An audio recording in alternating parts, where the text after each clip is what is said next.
Et Jean-Paul II, pour revenir plus proche de nous, écrit: l'amour est l'unique critère selon lequel tout doit être fait ou ne pas être fait, changer ou ne pas être changé.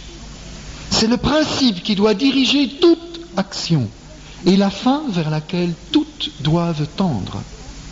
Quand on agit selon l'amour ou quand on est mû par l'amour, rien n'est désavantageux, tout est bon. On entend en écho encore Augustin: aime et fais ce que tu veux. Mais aime à la manière de Dieu. Alors qu'est-ce qu'aimer? Puisque cet amour seul donne prix à notre vie. Qu'est-ce qu'aimer?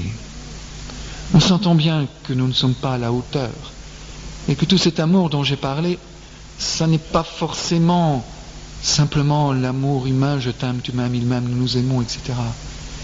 C'est la révélation d'un mystère que nous attendons, puisque nous parlons de Dieu quand nous parlons d'aimer dans le contexte de la Bible. C'est donc en Dieu qu'il nous faut contempler ce qu'est aimer.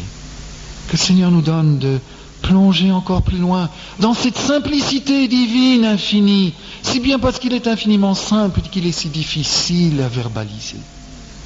Mais que voyons-nous dans l'incandescence de cette unique substance divine, ce Dieu un?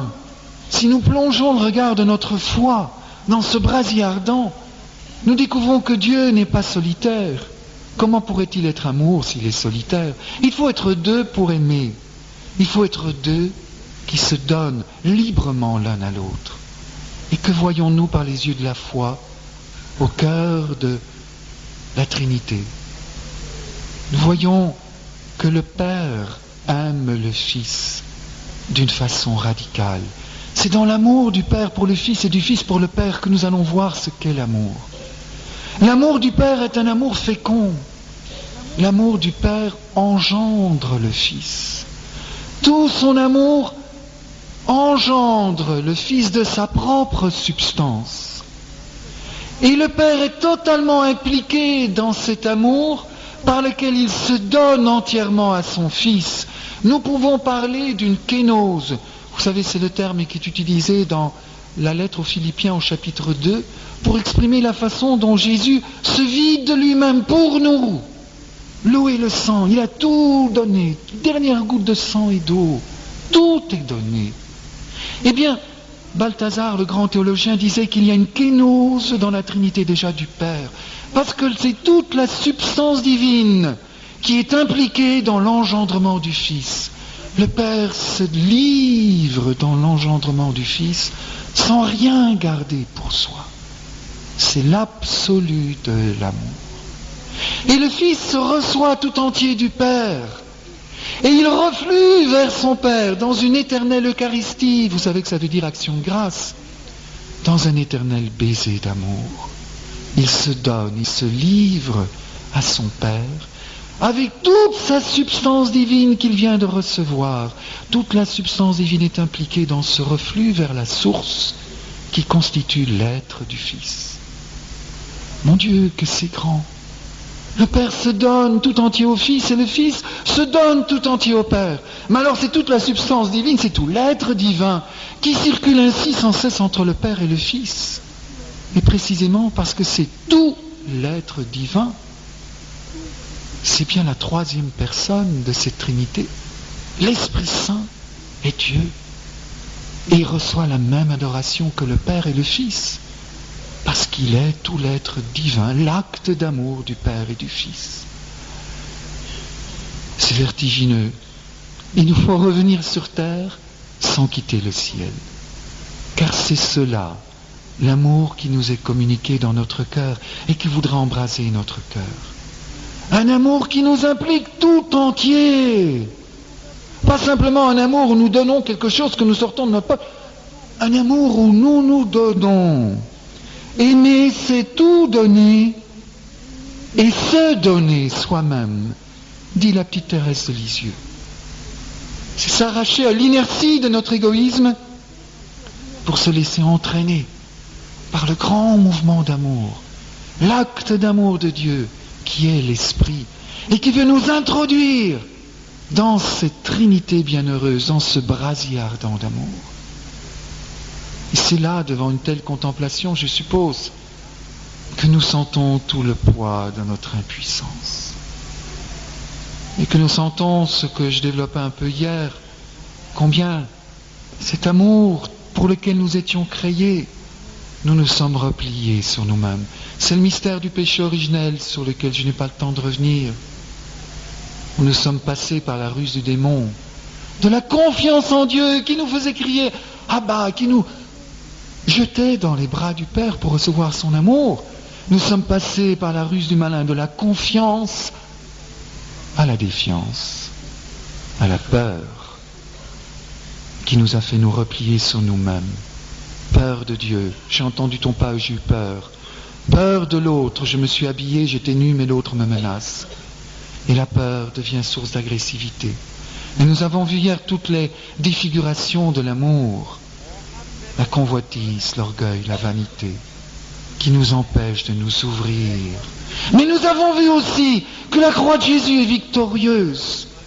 Nous avons vu les 3 étapes au pied de la croix de Jésus, triple victoire, sur la convoitise, dans le bon larron, sauvé, sur l'orgueil, dans le centurion, qui en regardant Jésus, le reconnaît comme juste, et sur la vanité dans Joseph d'Arimathie, qui humblement renonce à participer à la Pâque juive pour ensevelir le corps de Jésus. Jésus nous a sauvés de tous ces obstacles qui nous replient sur nous-mêmes et nous empêchent d'aimer. Mais il nous faut aller plus loin dans cette conscience de notre impuissance. Parce qu'aussi longtemps que nous croyons pouvoir aimer par nous-mêmes, Dieu ne peut pas aimer en nous. Il y a une confusion entre l'amour naturel et l'amour surnaturel dont Dieu veut que nous aimions au cœur de son Église. Je crois qu'il nous faut passer par l'expérience de Saint Pierre. Je donnerai ma vie pour toi, Seigneur. Mon pauvre Pierrot, avant que le coq chante 3 fois, tu m'auras renié. Jamais. Et nous connaissons la suite. Il faut passer par cette expérience de notre impuissance. Et je crois que c'est là la croix dont nous parlons. Quand nous disons, il faut mourir à nous-mêmes, c'est bien ça. C'est entendre découvrir notre impuissance pour laisser Jésus ressusciter en nous et vivre de sa vie. Mais il nous faut d'abord faire cette expérience de notre impuissance et rencontrer Jésus comme Saint Pierre sur les bords du lac, sur l'autre rive, la rive de la vie, où Jésus nous appelle à sortir des eaux où nous péchons sans aucune fécondité pour venir à lui. Simon, fils de Jean, m'aimes-tu? 3 fois Jésus va poser la question à son Pierre, pour que par une triple confession de foi, ou plus exactement d'amour, il puisse neutraliser, mais je ne trouve pas le mot juste, combler l'abéance des triples reniements.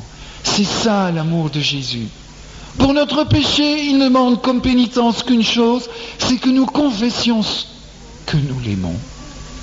L'amour ne se nourrit pas de sacrifice, l'amour ne se nourrit que d'amour. C'est pas les sacrifices que je veux, c'est la miséricorde, l'amour.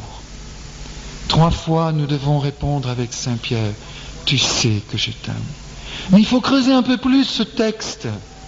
On ne voit pas en français la nuance grecque. Jésus demande, Simon, fils de Jean, m'aimes-tu? Et le verbe aimer, c'est agapein. C'est-à-dire, cet amour qui définit, si j'ose employer ce terme, Dieu. O théos agape estin. Dieu est amour, mais c'est le sommet de l'amour. Il y a 3 termes en grec pour l'amour. Et le terme le plus élevé, l'amour oblatif, l'amour qui donne sa vie, qui se livre, l'amour auquel Jésus nous initie, est traduit par agapé. Alors Jésus demande à Pierre, est-ce que tu m'aimes d'un tel amour? Et Pierre frémit. Oh mon Jésus. Et il répond, mais oui Seigneur, tu sais que je t'aime, mais pas de cet amour-là.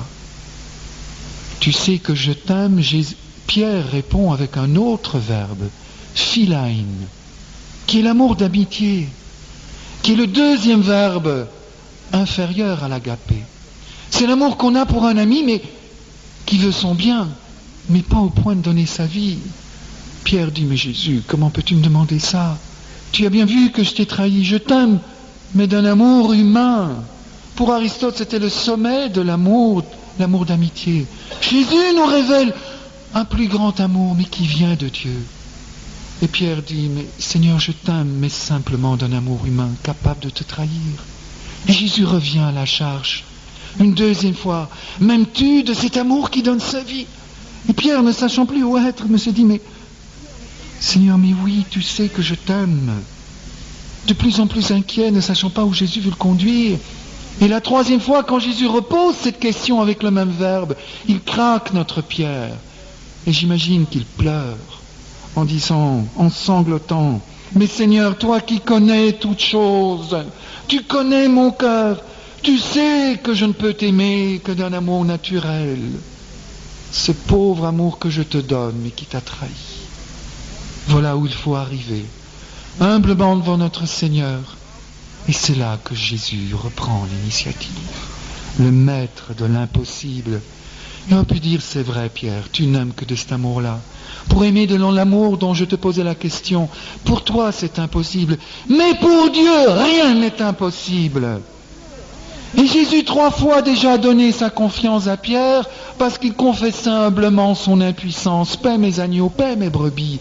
Et Jésus la 3e fois reprend, paie mes brebis. Et il ajoute, en vérité, 2 paroles qui signifient révélation, nouveauté absolue de Dieu qui parle à l'homme, des mystères cachés.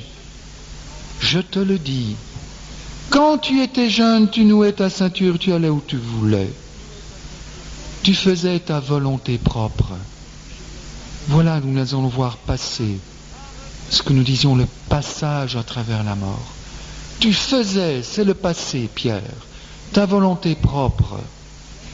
Mais désormais, et lorsque tu seras devenu vieux, tu étendras les mains, et c'est un autre qui nouera ta ceinture et te conduira là où tu ne voudrais pas aller.